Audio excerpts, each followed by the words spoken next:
Esta semana, el canciller Marcelo Ebrard se reunió con amigos, con colaboradores, y ahí mismo se habló, y esto trascendió en medios de comunicación, sobre el destape presencial del propio Marcelo Ebrard, sobre las aspiraciones, las ambiciones del hoy canciller por convertirse en el candidato de Morena y por lo tanto muy probablemente el siguiente presidente de la nación mexicana. Vamos a ver exactamente qué es lo que dijo cuando se le preguntó concretamente en la conferencia matutina sobre este tema y lo comentamos. Es este pedazo de acá. A ver, lo vemos. Y si me lo permite, señor presidente, un comentario sobre lo que consultabas o preguntabas de la reunión que tuve con mis amigos y colaboradores. Muy breve diría lo siguiente. En primer lugar, les dije, hay que agradecer al presidente que nos tome en cuenta. Segundo lugar, faltan 2 años y medio. Dediquémonos a trabajar, seamos eficientes, respetemos a los demás. Actuemos en función de eso, no perdamos la concentración en lo que estamos haciendo. Seamos consistentes, perseverantes y leales. Y por supuesto que cuando se den las normas, lleguen los tiempos, estamos a la mitad del gobierno. Cuando eso llegue, estemos preparados para participar de acuerdo a las reglas que en su momento se dan. Y eso es, en esencia, lo que ahí se dijo. Es verdad la información. Y por eso se dijo, para que no haya especulación. Esa es la posición en la que yo estoy. Bueno, esto es lo que dice el canciller Marcelo Ebrard. Esto se da, por supuesto,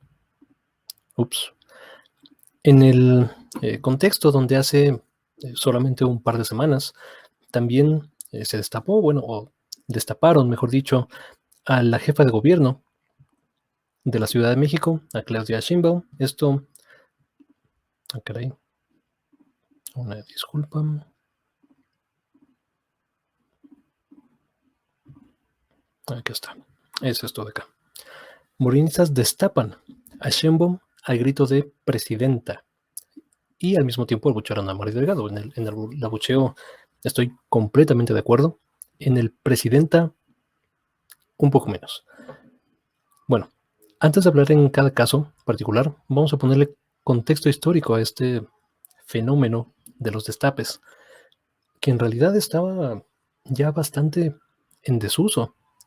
Desde Carlos Salinas de Gortari, que fue el último presidente que hizo el destape como tal, el dedazo como tal,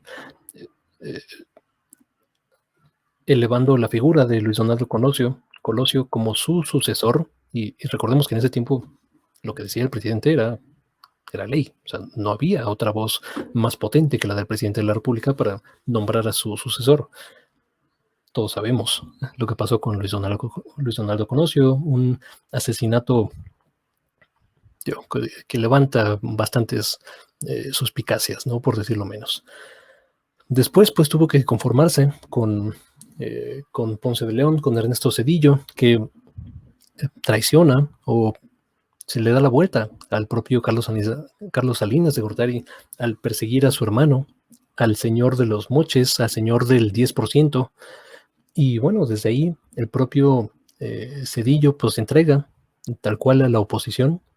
En ese entonces se esperaba, se especulaba, se pensaba que el propio Vicente Fox Quesada podía ser una alternativa distinta a lo que es el PRI. Hoy sabemos que el PAN es un proyecto no solo amalgama, sino acelerador del proyecto neoliberal del PRI, el neoliberalismo entendido en este programa como la entrega material sistemática de recursos y funciones del Estado mexicano hacia unas pocas manos privadas.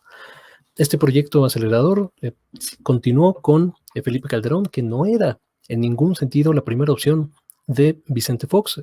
La opción era Santiago Krill, pero el propio Calderón fiel a sus costumbres, hizo fraudes, hizo ataduras, nepotismos, intercambio de favores dentro de la misma cúpula panista, y se alza a él a costa de Vicente Fox como el candidato presidencial en su momento. Después, el propio Felipe Calderón cae en el propio juego que él generó. Él quería a ¿cómo se llama? Cordero. ¿Pero cómo se llama? ¿Cuál es el nombre de Cordero? Gustavo Alonso. Soy medio malo para los nombres, pero bueno, quería a este personaje Cordero. Todos sabemos que no fue así. Fue Josefina Vázquez Mota. Calderón no quería que fuera Josefina Vázquez Mota de nuevo. Destape ya no se daba, ya estaba en completo desuso. Y bueno, sabemos que sin apoyar a Josefina Vázquez Mota desde presidencia, era muy difícil que le ganara un candidato que tenía todas las ataduras institucionales, todo un aparato propagandístico, corrupto, con dinero nacional e internacional, como fue la campaña de Enrique Peña Nieto.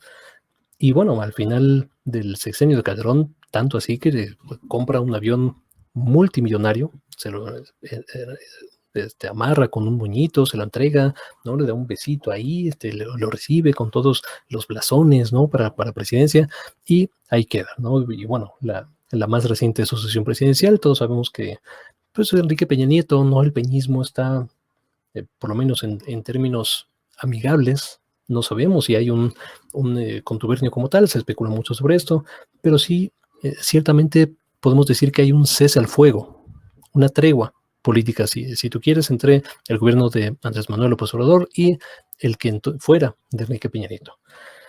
Bueno, sobre los personajes particulares y este fenómeno como tal, es bueno, es productivo que se estén destapando en este tipo de situaciones, al contrario de la usanza política donde se maquinaba, mejor dicho, este tipo de cuestiones en lo oscurito, en lo político, en lo cerrado, y hasta el último momento, y ya a todo pasado, es como nos enterábamos de las negociaciones que estaban ocurriendo al interior de las cúpulas de poder. Hoy en día, el presidente López Obrador dice, dense, cabrón. O sea, si se van a destapar, adelante, todo abierto y que sea una competencia justa y que la gente decida. Es fundamentalmente distinto a lo que pasaba antes. ¿Es mejor o peor? Honestamente habrá que verlo. A mí, por un lado, me gusta que haya definiciones políticas, me gusta que haya direcciones concretas, y cuestión de cuestiones institucionales, ¿no? No, yo estoy trabajando y estas respuestas políticamente correctas de vamos a enfocarnos, ¿no? A lo nuestro, ya habrán otros tiempos, ahora no es momento, vamos. Todo el mundo sabemos que hay una aspiración, no de hoy, de hace muchos años, del propio Marcelo Ebrard, que quiere llegar a la presidencia, sí o sí. Marcelo Ebrard es una persona que llegó a Morena desde arriba.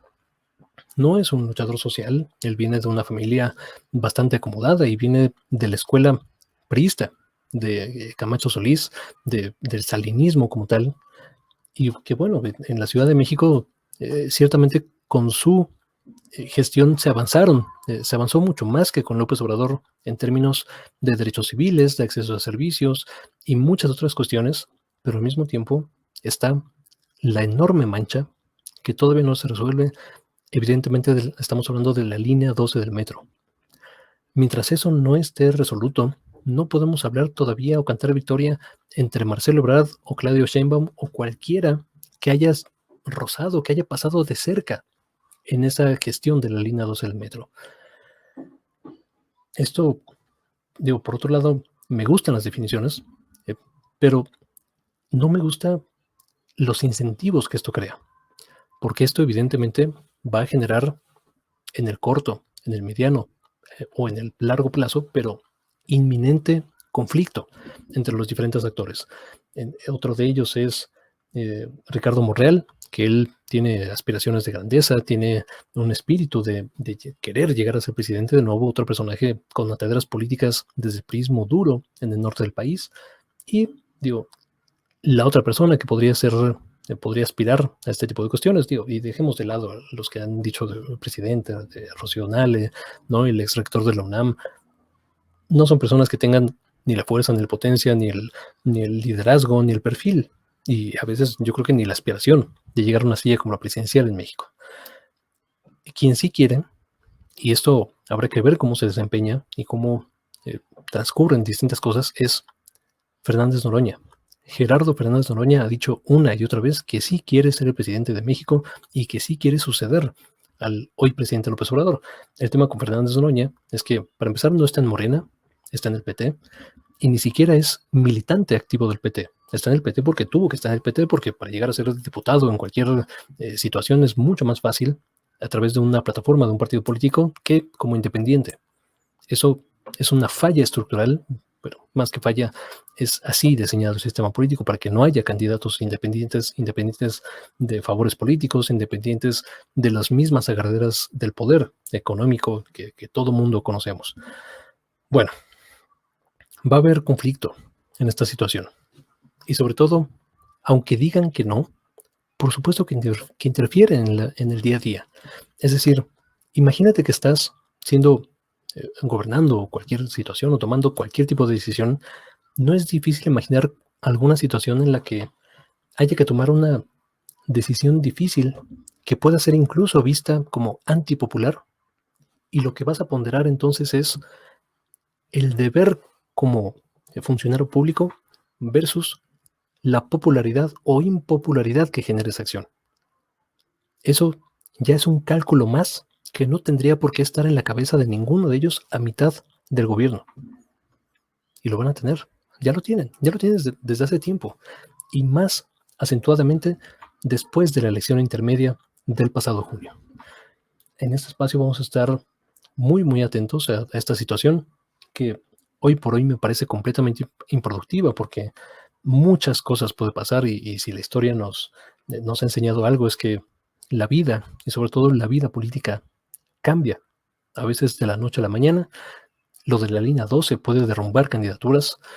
Cualquier otro escándalo que pueda surgir de aquí a 3 años son muchísimos en términos políticos, y no descartemos de figuras que hoy se ven apocadas sin tantas agarraderas políticas, como el propio Fernández Noroña, que bien pianito y va, tiene mucha popularidad en redes sociales. Hay gente que legítimamente cree en esta persona. No tiene las agarraderas institucionales de los otros dos, pero creo que entrando parejo en un debate como tal, horizontal, no tiene nada que pedirle a Marcelo Ebrard o a la propia Claudia Sheinbaum, ¿no? Estos dos corrientes de pensamiento principales. Dentro de Morena hay muchísima gente, pero los llamados puros, ¿no? Detrás de Claudia Sheinbaum, y los llamados pragmáticos del lado de Marcelo Ebrard. Bueno, hasta acá dejamos este comentario y vamos a estar de nuevo muy atentos a lo que devenga de estas situaciones. Muchas gracias por ver, muchas gracias por compartir, por suscribirse. Nos vemos ahora sí. Hasta la próxima.